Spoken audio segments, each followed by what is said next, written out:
இன்னைக்கு என்ன டாபிக் பார்க்க போறோம் அப்படின்னா, பெண்களை ஈர்க்கக்கூடிய 3 விஷயங்கள், 3 காம்ப்ளிமெண்ட். சோ எது வேணா சொல்லலாம்.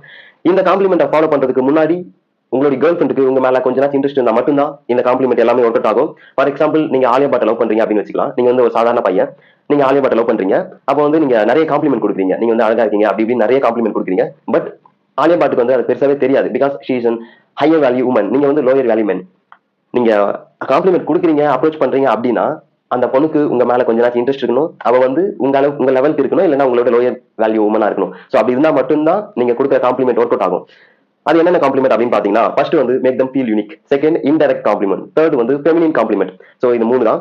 ஃபர்ஸ்ட் வந்து மேக் தம் ஃபீல் யூனிக். உங்களுடைய கேர்ள் ஃப்ரெண்டை நீங்க வந்து யூனிக்கா ஃபீல் பண்ண வைக்கணும். பிகாஸ் இங்க ஃபேஸ்புக்ல 100 மெசேஜ், இன்ஸ்டாகிராம்ல 100 மெசேஜ், வாட்ஸ்அப்ல 100 மெசேஜ், ஸ்னாப்சாட்ல மெசேஜ், டெலிகிராம்ல 100 மெசேஜ்னு சொல்லிட்டு கேர்ள்ஸுக்கு வந்துட்டு இருக்கு. பிகாஸ் காம்படிஷன் அதிகம் இல்லையா? எல்லாருமே என்ன சொல்லுவாங்க, நீங்க வந்து அழகா இருக்கீங்க, நீங்க உங்க ஸ்மைல் வந்து கியூட்டா இருக்கு, கார்ஜியஸா இருக்கீங்க, இந்த மாதிரி தான் வரும். அப்படி மெசேஜ் பண்ணும்போது கேர்ள்ஸ் என்ன நினைப்பாங்க அப்படின்னா,